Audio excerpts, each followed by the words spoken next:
Welcome to LOA Today. Walt Thiessen and life coach Wendy Dillard here. Today is Thursday, February 22nd, 2018, 4 p.m. Eastern Time, your second daily dose of happy for the day. And I have to say, Wendy, I got a third daily dose of happy because just before the show, Louise and I made a new LOA friend, and it's somebody who's a longtime listener of the podcast, which is so cool. That's way cool. It's way cool. His name is Dave. I want to shout out to Dave. Hey, Dave, we had a great lunch. It was wonderful meeting you. We had a 2-hour chat. We did a 2-hour lunch together. It was just fantastic. And I mean, now, was it you and Louise and Dave, or just you and him? All three of us. Yeah. And, wow. Cool. And I know that Louise liked it because she did most of the talking, so it was great. Well, if there's any listeners that are in the Dallas area, call me. There you go. Yeah. Mm-hmm. No, it's fun. I mean, and we're meeting up with another listener, Lucy, on Sunday. She's the one who called in our first Tuesday night podcast. And we're going to meet her on Sunday. So, I mean, this is great. Meeting, first of all, having fans. I love that. That's like, this is really new in my life. And second of all, meeting them. That's so great. That is so great. I'm having a good time. That's a big win for the day. That's my win. That's a fabulous win. So how about you? You got any good wins going on? Well, you know me. I don't always call things wins, although almost everything in my life is a win. I like to consider it a notice. Things that I'm aware of or I notice.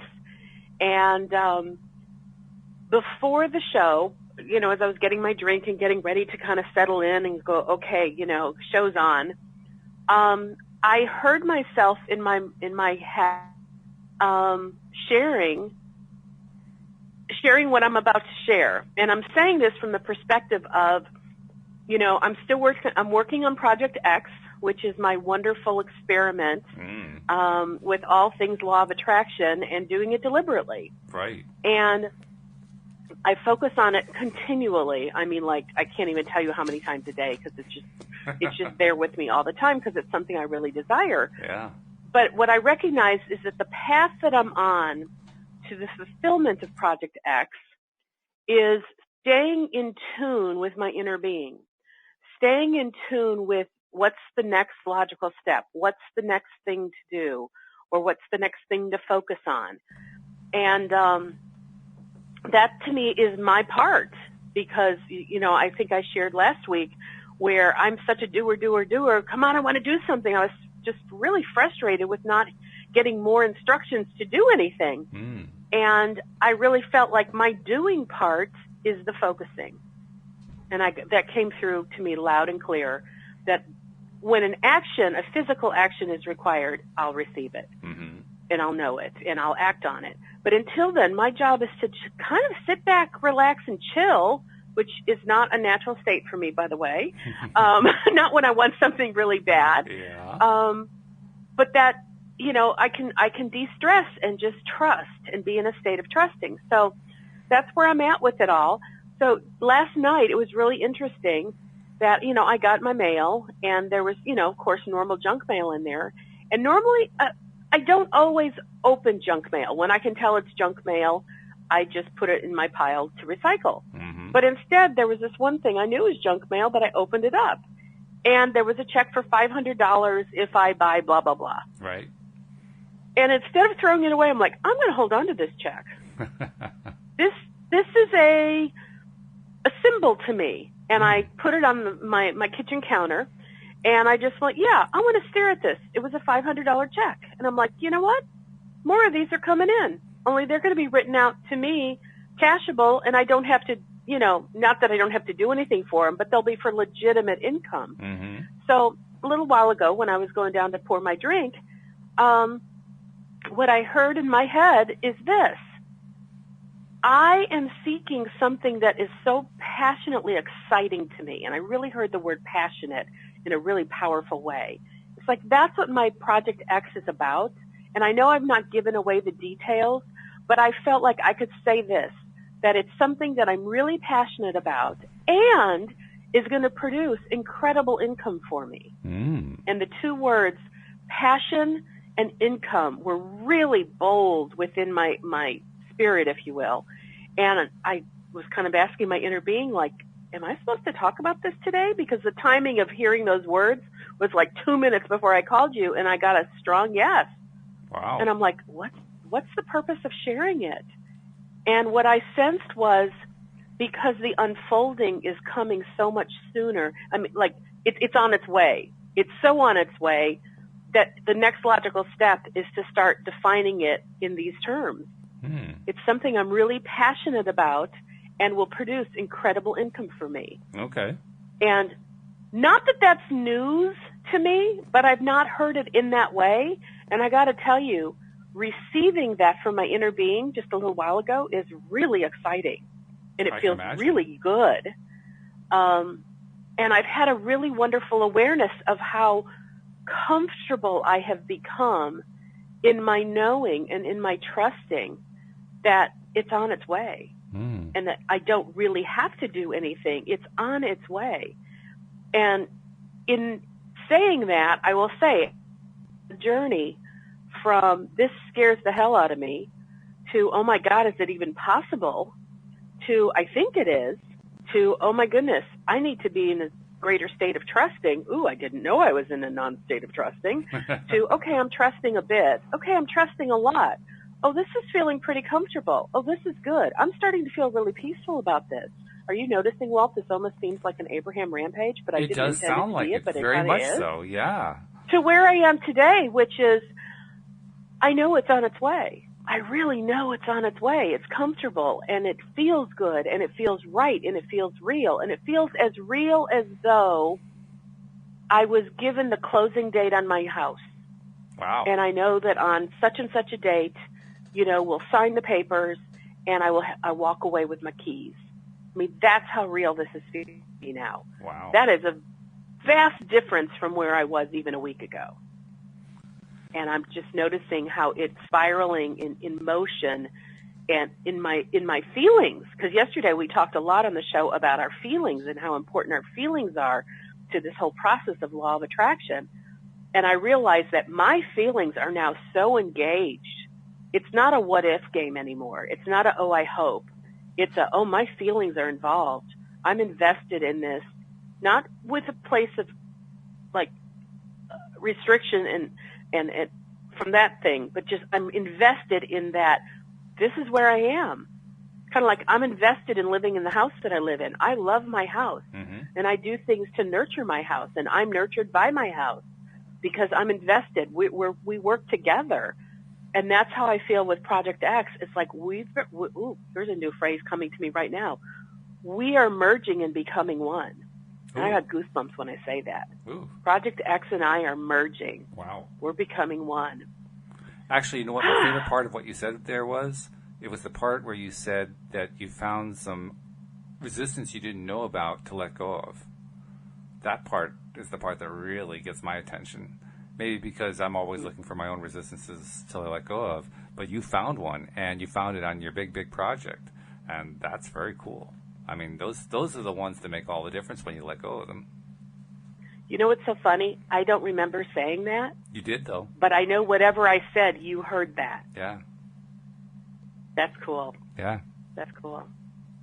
So, you know, who knows? Maybe I was joking before the show that I felt like I needed to have like Wendy's Corner on XYZ. We were trying to you know, maybe it's like what's the Project X update? Because I feel like that's what I've done every day at the top of the show. Maybe that's what we should call it. I've given the update on Project X. Because we were looking for a term like is it Wendy's something? What is it? Well, it's Wendy's Project X update. That's what it is. So instead of there a win, go. It's the Project X. It got created. Update. Boom. There it is. Okay. All right. So. We'll use that now for quite some time until, well, actually it may not be all that much time if what you're saying is true. I mean, if this thing's coming that fast, this could be a short-term run. Well, and you know what's really fun is the very fact that I mean, just even thinking about, we're going to start the top of the show, you know, after you share your wins, it'll be Wendy's, you know, Project X update. For just half a second, that made me feel a little uncomfortable. Like, oh my God, now I'm on the hook for knowing that there's something new that has to come every day. And then I settled immediately into, it always does. Oh, yeah. So it's like, that's not any challenge. because there's always continual progress because I've got a lot of momentum flowing on this one. And now that I know that Project X and I are merging and becoming one, love that. Yes, listeners, you heard it here. I received that download, that information right now while we're talking on the show. That was not something I'm relating from, something I got last night or something somebody told me. It's like, this is how guidance works. It just happens. You receive it, I owned it, and I acknowledged it. Saying it out loud. I still say that the cool part is not only that you can do that, but that you can do it at all. Because I'm envious of you and of Tom and of everyone, David, everyone who is able to just make that instant connection, communicate with inner being like you're having a conversation, get the answers, and boom, you're done. And I'm saying, I feel like I've been left in the dust. Oh, well, I still believe that you're totally getting it, and you just haven't been aware of it yet. So I get it, but I don't get it. I believe the information is flowing, and it comes into your mind, but you're somehow, this is my guess, that you're dismissing it as guidance. Well, it could be. And because that was a really key thing for me a number of years ago, to decipher the difference between guidance that's coming from my inner being versus my own thoughts that are just floating about. Mm-hmm. And it's sometimes subtle because the guidance that's coming to me are on topics that I do think about, but when, like the thought, Project X and I are merging and we're becoming one, that was like a new awareness as the words were coming out of my mouth. I'm like, whoa! Yeah, that feels really good. That was not a thought I'd thought about before. I've never heard anybody say things like that before. Well, what it reminded me of. How I know it's inner guidance. It reminded me of what Abraham talks about when they talk about getting into the vortex. That's what it sounded like when you said that. Describe that more. Well, this whole idea of you and Project X becoming one. When you step into the vortex, in a sense, you're one with the vortex. You're in perfect alignment. That's the way I heard it. When you said that you and Project X are one, you're in perfect alignment with each other. Cool. Yeah. Very cool. Love it. So anyway, I got to tell you, one of the things I so love about the show is that it's a space in my life, a space in my day that happens 5 days a week. And this kind of input and miraculous insight shows up for me every day, and I get to talk about it. And for me, the ability to express it is how it expands and unfolds for me. So, for me, verbal expression has always been a big part of my life, and it's been very significant in my emotional growth and my spiritual growth. So having this platform every day to do it is just really not only powerful, but it's exciting. It just keeps being exciting every day. Well, that's fantastic. And that's actually something that Louise and I and Dave were talking about today during our lunch, that, here on the podcast, we have a relatively safe environment. We know everyone here is friendly to the whole concept of exploring the law of attraction. And we know that our listeners are friendly to that. So it's safe. It's a safe environment. Mm-hmm. But out there in the real world, not always so safe. And Dave was actually commenting that... Oh, let's call it the other world, because what we're doing now, this is our real world. This is true. Very true. Okay, so the other world. In the other world... It already sounds alien just by saying that. In the other world... If you don't like it, you don't have to use it. I was just being silly. Well, actually, it's a good idea, because it's a good idea to think that is not the end-all and be-all. One way to do that is to think it's the other world, the alien world, so that we can start reorienting to the world we want it to be. And that's part of the basic idea, right? You want to focus on what you want, not what you don't want. You don't want it to be the same as it was before. So yeah, this is my world and the world I live in. I don't know any other world. Not for me. But anyway, David was mentioning how in the other world, it can be a little bit, not dangerous, but a little bit edgy to start talking about things like LOA. Even with people who have very positive attitudes, just because people have, different feelings on it, different experiences and so forth. There are, for instance, a lot of people who saw The Secret, tried it and said, this stuff doesn't work, and they just gave up on it, so now they consider it a bunch of hooey. So you get into a conversation with somebody like that, they could be very positive, but because there's that lack of connection on the LOA front, it doesn't have quite the same feel. Whereas here, it's safe to talk about it, and it feels good to talk about it. That's one of the reasons we enjoyed meeting Dave today, because we got to talk to somebody who, we could just kind of let our hair down and say, this is what we really think, this is what we really believe, and not worry about whether we're offending somebody or, pushing their wrong buttons or something like that. It's a much better place to be in, and it's something that I'm grateful for. So that's one of my favorite things about doing the podcast, that this is something that I do with like-minded people on the same subject. I'm totally with you. Yeah. I'm totally with you.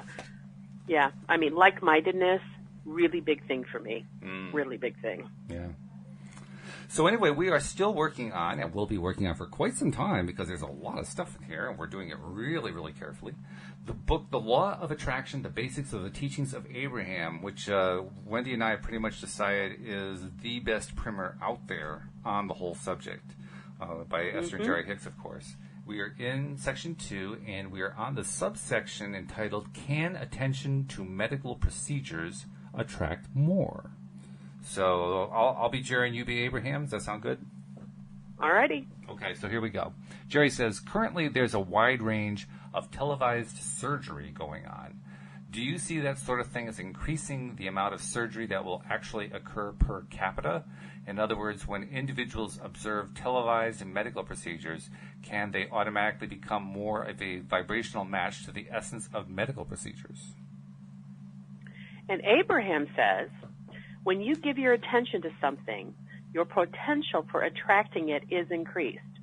The more vivid the details, the more attention you will give it, and the more likely you are to attract it into your experience. And any negative emotion that you feel as you watch such thing And any negative emotion that you feel as you watch such a thing is your indication that you are negatively attracting. So, of course, that's telling us that, if we're listening to what yesterday we called the EGS, our emotional guidance system. That's right, yep. If we notice that we're feeling negative, that means we're attracting negative. Very true. Okay. Yep.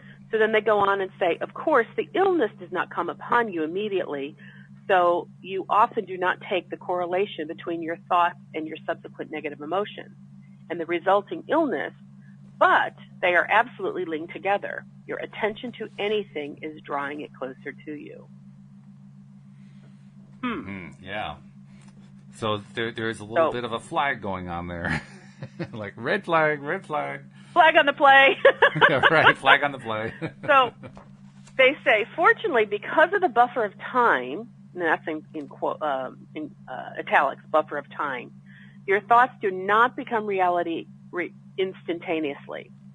So you have ample opportunity to evaluate the direction of your thoughts by the way you are feeling, or in our words, the EGS, and to change the direction of your thought whenever you find yourself feeling negative emotion. The steady offering of details of illness is very influential in increasing of sickness in your society. If you allow yourself to focus upon the constant barrage of unpleasant statistics regarding the never-ending stream of possible physical maladies, it cannot help but affect your personal point of attraction. You might instead find a way of focusing your attention on those things that you do want to draw into your experience. For whatever you are consistently looking at, you are attracting. And then they put this also in italics, so this is important. The more you think about illness and worry about illness, the more you attract illness. We shouldn't be surprised, should we? Well, I was going to say, that's pretty darn clear. Yeah, we really should not be surprised. The more you think on it, imagine it, get vividly involved in it, you create it.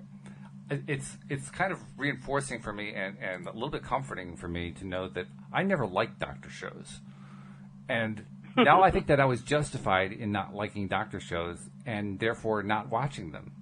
And I think that I've actually done myself a big favor by not watching them. So patting myself on the back, I say, yay, I don't watch doctor shows. But, there's an interesting thing about illness, because here Jerry is asking the question very specifically. When people are focused on, like medical procedures, they're obviously focusing on malady, diseases, illnesses, et cetera, that come into the physical body. And so, of course, Abraham is, addressing, if you focus on illness, you may not even realize that when you were focusing on it, and then maybe 6 months down the road you get ill, or 2 weeks down the road you get ill, because there's a buffer of time, you may not make the correlation, oh, I focused on it and now here it is.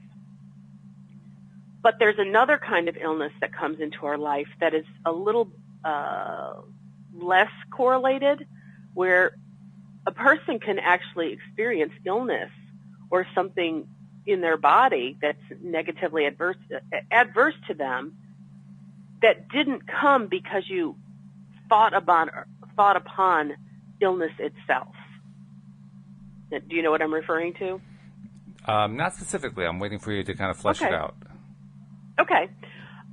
Because I want to say way back in the day, like when I first started listening to Abraham, one of the key points that they talked about a lot was how what we experienced in the physical realm, in our physical body, was always an indicator of what we had been feeling on a chronic level.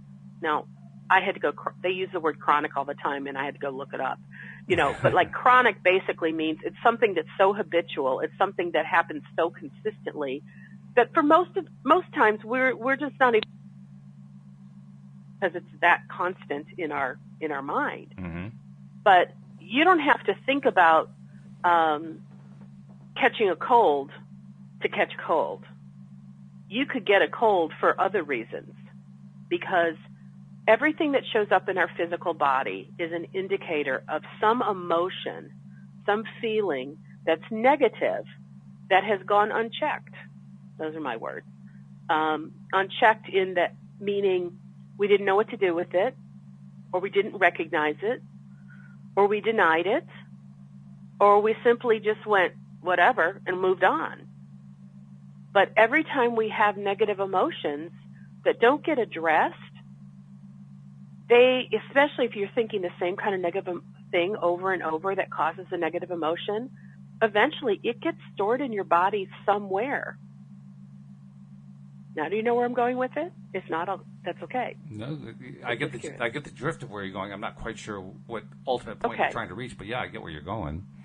Well, so like, my business partner, he has since transitioned about 5-6 years ago. I remember he had a series of illnesses in his life that all were around his heart. He had heart failure. He had a heart attack. He had, I can't remember, some other disease name for things that had to do with the heart. And then he also had issues with his lungs. And I remember when he told me, that his doctor wanted to do a surgery to help increase the ability to take in more oxygen. And even after the doctor did the surgery, the doctor was saddened because he said, we got no positive effect. He goes, it didn't get worse, but no positive effect. And my friend Steve was literally only able to take in 25% of his lung capacity. Wow. And when I look at that, I go, okay, these are indicators, because Abraham said that every time something shows up in our body, there were precursors to it. And the precursors were in the form of negative emotions that we didn't know how to process. And before Steve and I, before he passed, we had many conversations, and we agreed that the beliefs that he had about life is what brought this stuff to him. He believed that, like, the world was just squishing the life out of him. He did always feel like he was having a hard time breathing and taking in life because life was happening so fast and he couldn't keep up, and he felt like he was always out of breath. And so it was real around the time that he was going through this is when I was learning how to take what Abraham was talking about and understanding the metaphoric way that we talk about things was often the clues to help understand what's the underlying vibration that was actually causing disease or malady in the body. So this is pretty much the same line that Louise Hay took with her idea of symptoms as a metaphor. She wrote a book on the topic. And so in this case, the metaphor of not being able to take in air was that he just couldn't take in everything happening in life. There was a parallel there. Exactly. Yeah. And he said, I'm always out of breath. I just feel like, I can't move fast enough to keep up with what's going on. I'm just always out of breath. And that kind of, to me, talked about what was going on in his lungs. But then when it came to all the heart issues he had, I would say he had his heart broken from a very early age. He was a gay man who was an only child, and not so like ironically, but yet ironically, his father had been gay, and that was the reason why his mother divorced him when Steve was only 2 years old. And there was this holy hush around the father. It's like nobody knew what was up with the father. He was just always made out to be the bad guy. And it wasn't until Steve was in his teenage years that he found out that his father was gay, which was kind of like a positive thing for him because he knew he was gay, but he knew he could. Would you believe this? Steve died in his mid-50s. And even upon his death, he never once had a discussion with his mother about his gayness. Oh, wow. I mean, his mother knew because he was living with a man. It was kind of obvious. But there was like no verbal discussion. Like it was something that was so hideous and not to be talked about in his family that even when he came out and he was gay and he was with somebody, it still could never be mentioned. Now, why is that significant? Because that broke his heart. He couldn't be who he was. And it's like, it always hurt his heart. I know, because I know how he talked about it. It hurt his heart deeply that he couldn't just live his authentic truth in a way that he could just proclaim who he was to the people who mattered to him. As you're talking about that little very poignant and sad story, I'm reminded of what some people describe as the definition of dis-ease, not being at ease. He was clearly not at ease with who he was. He was not at ease enough to even talk to his family about it, which is understandable, but nevertheless, it's a little bit tragic because his dis-ease ultimately led to his demise. Absolutely true. And at the end of his life, I at least can say, if I can put a happy smile on this story, I believe he was at peace with who he was. And I just believe that the diseases had gotten to such an acute state that he couldn't make the mental shifts in order to have it all turn around. And he was really at peace with letting himself go and letting his life end, And just to put a strange little twist on it, I was in my car. This is before he passed. I knew he was in a hospice, and I was driving somewhere, and I just felt his presence very strongly, even though I knew he was still alive in the hospice. And I just said, "Steve, is that you?" And I kind of got a yes. And it was kind of like I was sensing something. I didn't hear words. It was just a feeling. And I remember saying out loud in my car while I was driving down the highway, "Steve, if you're ready to go, it's okay. Don't think that anybody is going to be upset with you because you choose to go. It's not like it's a failure. As a matter of fact, it's your strength and courage that you would allow yourself to go now instead of ring." So I said, "I feel as though you're coming to me for permission. And so if you're asking for it, you've got my permission. I love you, and I'll love you here, and I'll love you on the other side." And it was a couple days later. I had gone to some business meeting in the evening, and I had a reason that I had to check my cell phone for something. And I was not a texter back in these days. And I looked, and there was a text that had been on my phone for several days. And when I looked, it was the man that he lived with sending me a text saying he's crossed over. And I looked at the timestamp, and it was like within an hour from when I had the discussion with him that it was okay for him to go.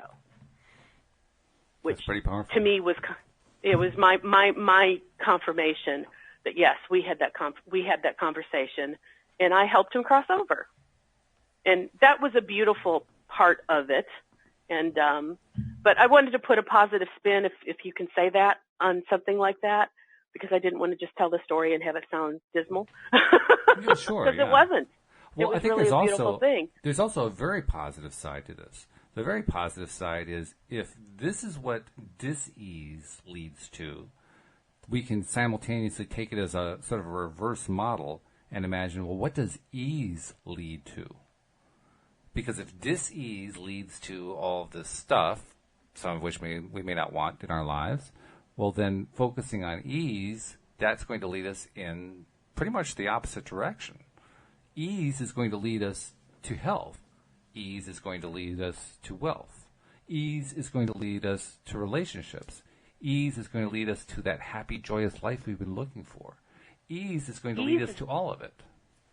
Ease is leading me to the fulfillment of Project X, where I get to be doing something that is incredibly passionate within my world, as well as incredibly financially lucrative. That's ease. So instead of focusing on medical shows, maybe what we should be focusing on is ease shows? I'm not sure what to call them, but shows that are about, feeling good. Feeling good. Mm-hmm. Feeling good's a good thing.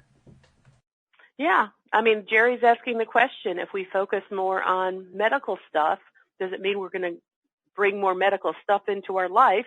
The answer is yes. But there's lots of things that can bring negative things into our life. And there's lots of things that can bring positive things into our life. And we get to choose what we want to bring into our life by what we focus on. We do indeed. Mm-hmm. Well, this does tie into the next section, so we should probably bring this in quickly. It says, should I seek the cause of my negative emotions? Which that's kind of the next logical question from what we just explored. It's certainly a logical question for me because I asked it a lot, particularly in my early explorations of the law of attraction. So Jerry asked, suppose you are using the creative workshop process of focusing on the things that you want, but then later if you are out of the workshop and you feel a negative emotion, would you suggest trying to find out what thought caused the negative emotion? Or would you suggest just thinking of one of the things that you've been thinking about in the workshop that you want? Which is a good question. And Abraham says, the power of the creative workshop process is that the more attention you give to a subject, the more powerful it becomes, and the easier it is to think about it, and the more it begins to appear in your experience. Whenever you are aware that you are feeling negative, it is important to understand that while you may not be aware of it, you have been conducting a negative workshop. That's interesting. Whenever you catch yourself feeling a negative emotion, we would suggest that you try to gently pull your thoughts around to something that you do want to experience, and little by little you will change your habit of thought regarding those thoughts. Whenever you are able to identify something that you do not want, you can always then identify what it is that you do want. And as you do that again and again, your pattern of thought on every subject that is important to you will shift more in the direction of what you do want. In other words, you will gradually build bridges from the current beliefs that are about things you do not want over to the beliefs about things that you do want. I have to say, I wish that I had had that much clarity as an answer the first time I asked myself the question of, well, should I try to figure out why I'm having negative emotions? Because it would have saved me a lot of grief. I can tell you that. I did learn a lot, I have to say. I learned a lot by trying to explore what the root of negative emotions was, what the cause was, what it took to fix it and all that kind of thing. Because I learned a whole lot about what not to do. And that sounds a little bit facetious to say that, a little bit silly. But in fact, I did learn a lot about what not to do. I learned how ineffectual it is to work on that stuff. Now, does that mean that I have no interest in exploring that anymore? Heck no, I'm doing a podcast where we sometimes explore negative issues. So yeah, the interest level is still there. The difference now is that I no longer make it the basis for whether or not I'm successful with the use of LOA in my life. I never make it a part of my decision-making process in terms of, well, maybe I should take into account that negative side because there's probably something important there. No, I just don't even think that anymore. I am interested in it, but I'm interested in it more from the perspective of I want to know what it is I'm avoiding. I want to know what it is I'm saying no thank you to. And because that's part of the contrast, right? You're in the contrast, so you can say, yes, I want some of that, and no thank you, I don't want any of that. Well, in order to say no thank you, I don't want any of that, you got to know that it is negative for you. You got to know it's there, and you got to know something about it. So I guess my answer is there is some value in knowing something about the causes, if you will, the origins of your negative emotions, but the value is mainly to help you get quicker to what you really want instead. And that's what I use it for. Well, and so I don't know that Abraham really answered Jerry very directly. Not really. Because Jerry said, hey, if something negative happens, should we go figure out what the negative problem is that caused it? And in essence, they kind of said, no, you don't really need to do that, in what they said here. I've also heard Abraham saying there's no need to try to dig into your past in order to move forward with something. But I will say that there are times that as I'm seeking how to remove some negativity or how to change a vibration, there will be times that a random thought of something that happened in childhood will just pop up in my thinking, and it's almost always connected to this thing I'm trying to figure out. And sometimes if I go, oh, yeah, I remember that happened to me when I was a kid, and then I kind of explore, well, what was I thinking and what did I make it mean? Sometimes I can find the absolute origin of some negative thing I'm doing today, and then if I can find, or recognize, oh, well, that's not even true. That's just what I thought when I was a kid because I only knew things that kids know. But I know things differently today. Sometimes that in itself, poof, it's gone. Yeah. But I don't think we have to go digging for the negative stuff to find the cause. Yeah, I think the real measure of it is will looking at something from our past that was negative, that's a particularly sore spot, something that has perhaps been getting in the way of us moving forward. If we look at that and we look at it for a relatively brief period of time with the intention of desensitizing it and basically taking its power away so that it won't continue to haunt our subconscious mind, so to speak, then I think there's a lot of value in that. I think the problem happens when we end up focusing on it and focusing on it and focusing on it and focusing on it and Do you get the idea?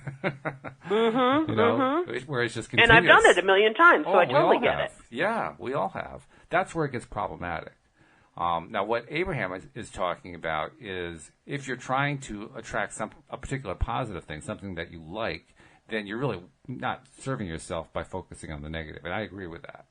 I don't get the impression that Abraham is saying, well, if you have something major from your past or some major trauma that's in your way and you want to be able to get past it and get into a happier future, that you should just skip the negative and just start working toward the positive. I don't think they're going to say that because Abraham is the one who teaches the idea of incrementalism. They're the one who says you can't go from depression to joy in one step. It's just too far to go. You have to work your way up to rage and then up to disappointment and then up to perhaps even hope before you can possibly get to joy. If you've got a ton of momentum going in the direction you don't want, they say you can't stop the momentum train instantaneously and turn it around. You have to let the momentum slow down. And I love the metaphor of the train because if I think of a train going 70 miles an hour, that's carrying tons of baggage, cargo, et cetera, you can't just slam the brakes and have it stop immediately and turn around. It would completely upset and derail, possibly the train, but it'll throw the baggage around. It'll throw everything. It just throws everything out, you have to let it slow gradually. You put the brakes on the train, and if it takes a mile or two for it to slow and come to a stop, it does. And we can understand that, I think, when we think about a train or a car or any kind of transportation that has to come to a stop. We recognize there's a lag from the time you put your foot on the brake until the time the car actually does come to a full stop. Oh, yeah. In fact, but we don't like to give ourselves that grace to allow the momentum that we've created in a certain area of our life to come to its eventual stop. That's true. And there's a really poignant example of it, too, that I didn't really know about until fairly recently. I heard about this. An oil tanker, a ship that carries oil on the ocean. Do you know how long it takes for an oil tanker from the moment that the captain gives the order to the moment that it stops? Do you know how far it goes before it stops? It must be a long amount of time. I have no idea. 10 miles. Really? 10 miles to stop a tanker. I mean, think about that. 10 miles. Well, that makes sense from this perspective. I was on a jury one time in my local city, and it was kind of like traffic jury. It wasn't, criminal stuff. Mm-hmm. And the guy who was cited with a ticket was a truck driver, and I don't know if it's worldwide, but like throughout the whole country, but I know in the state of Texas, a truck driver cannot afford to get even one ticket without possibly losing his license. Mm-hmm. And so they try to fight them anytime it happens. Right. And so this guy is in court, and apparently he was driving some kind of a truck. It wasn't like a semi, but it had like liquid gas in it. It was something that was very volatile. That much I remember. And how he won his case is because he went through a stoplight. And he was at the point of no return where you have to make the decision, do I go through it or do I slam the brakes? Well, he was at a point where when the light turned red, he couldn't stop safely. And he talked all the statistics that sound very much like what you're talking about with the oil tanker, of how volatile it would be for him to have slammed the brakes and how much damage it could have caused. And apparently it could have become explosive, which would have been devastating to like everything in that intersection. And I was like, I never thought about that. I mean, think about, don't we drive by these kinds of tankers all the time on the road? Oh, yeah.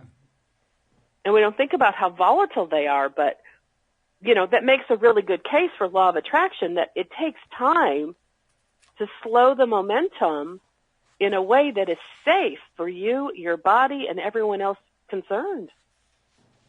Yeah, it's a pretty big deal.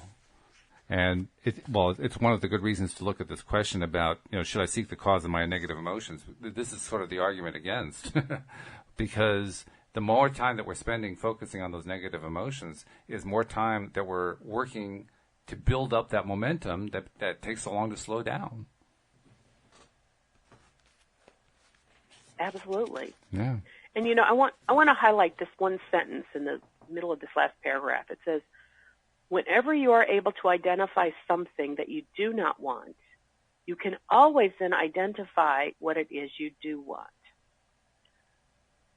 Now, I'm a little contradictory on that statement because why? I don't necessarily think that when I know something I don't want, that I always know what it is I do want. And I've had many clients that I'll say, well, all right, so we know what you don't want. What do you want? And they look at me like, I don't know. Because, and I've heard Abraham say this, many times, that the moment you experience something very unpleasant, in that moment, kind of like on a psychic level or on a vibrational level, you are shooting off what they call a rocket of desire for what it is you do want. And fortunately, your inner being captures it and then becomes it. They become the immediate vibration of the thing that you prefer, the thing that you want. But oftentimes, or I find that sometimes when you're in the negative experience, you're so in the negative experience, and you don't know what you're wanting instead except for that not to happen, and you don't know how to even articulate it.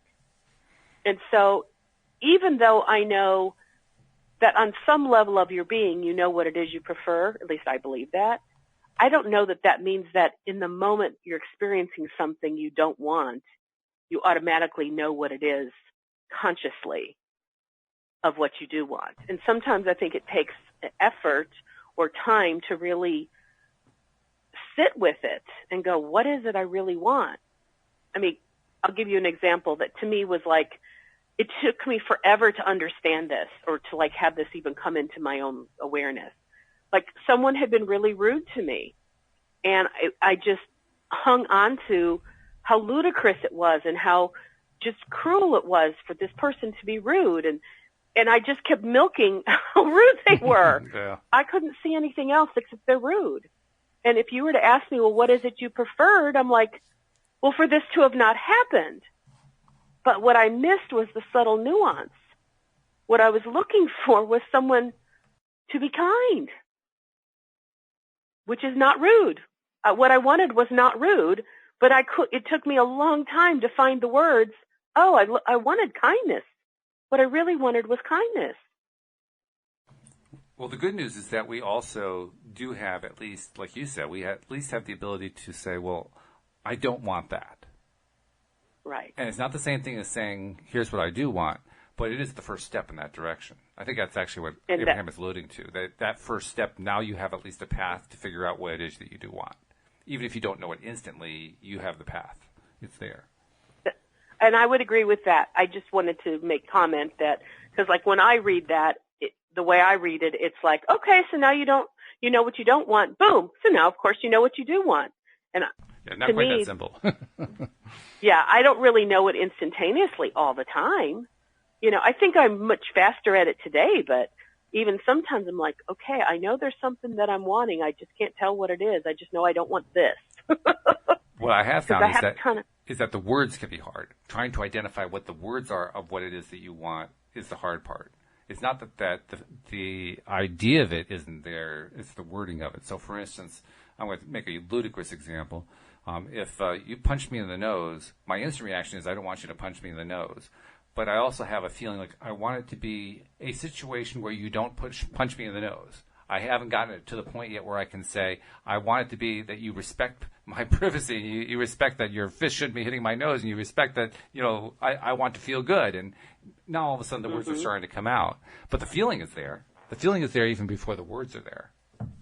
Right. And I think it's almost an art form sometimes to really sit with it long enough that you can figure out what those feelings really mean to you.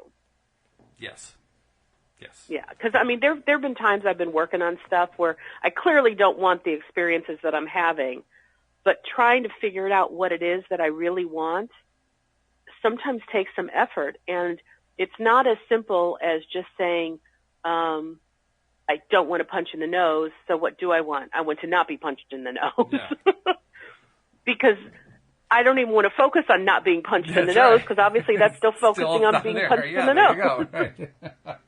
But I liked what you suggested, that maybe what you're really desiring is respect. Yes. But it takes a little bit of effort, or what I'll call poking around by asking different questions. And you'll know that if respect is what you're really desiring and the punch in the nose is the opposite of it, then you'll know it, because when you get to, oh, yes, I'm wanting respect. Oh, my gosh, that's what I want. And it'll have a very powerful feeling, and you'll know by the feeling that you've landed on, yes, this is what it is that I've really been looking for. I think there's also a really fascinating corollary that goes along with it. And the corollary is that when we find ourselves challenged with the idea of trying to come up with what it is that we want rather than what we don't want, and when it's taking us a while to get to that point where we can verbalize it, it is, I'm going to say 100%. Well, I'll say 99%, 99.9%, because I guess you can never say never, but pretty darn close to 100% likely that is something you have a tendency to focus negatively on a lot. And I say that because you've never actively come up with a positive alternative. So all I know is I focus on the negative. The negative is the only thing I've ever known, because I've never thought about a positive alternative to it. So clearly all I've been thinking about is the negative where that thing's concerned. which is what Abraham would call a chronic thought. A chronic thought, yes. Mm-hmm. Yeah. So I find that to be helpful, because if I find I'm up against something where I don't have vocabulary for it, that's a little signal like, uh-oh, I think I just uncovered something that I didn't realize I was being negative on for a long time. Good point. Yeah. It's helpful. It's helpful because when you come upon that, now actually that's like the first stage for releasing some of that resistance that we talk about. That's what I find when I run into one of those and then work my way through to the point where I can identify what my new language is for the positive alternative. A little piece of resistance falls away.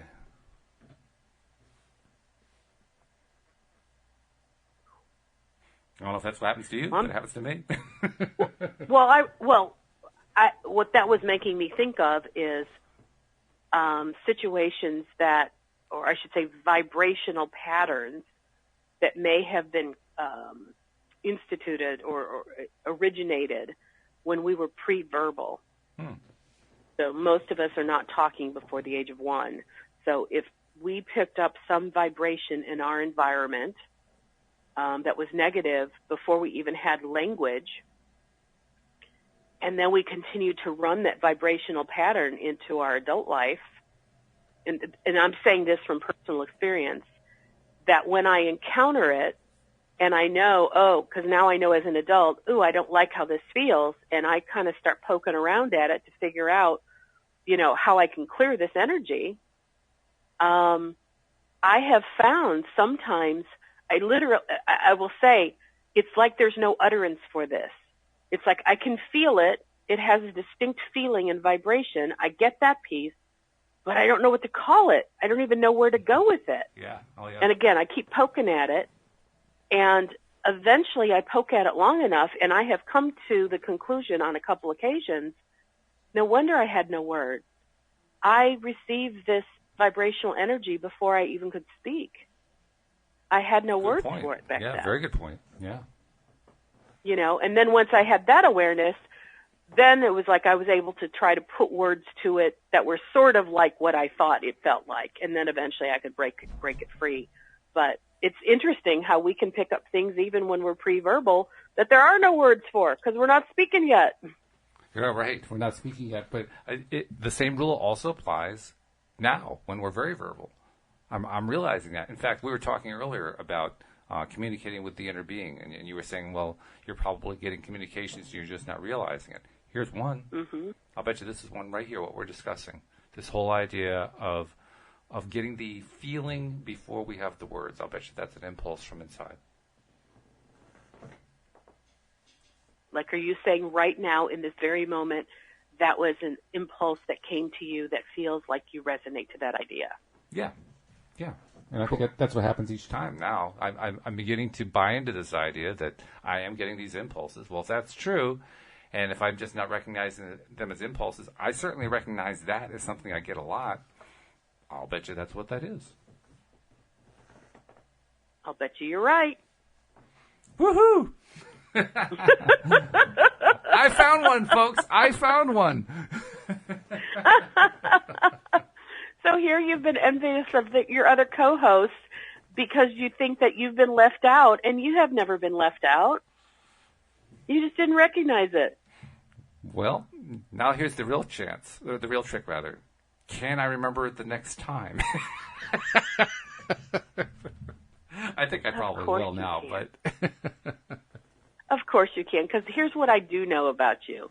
You have been so focusing as of late on wanting to recognize the voice of your inner being, recognize the subtle impulses that come to you. I think you're way more focused on that than what if I can't hear it again. So yeah, you're probably right. Yeah. Mm-hmm. Yeah.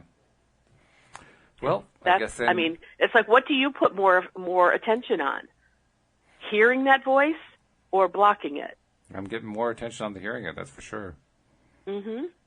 And I'm going to just take a stab in the dark guess that once upon a time you were focused on, even if it came to me, I wouldn't even know what it is. So it never comes to me. I don't know what that is. Sure. Oh, yeah.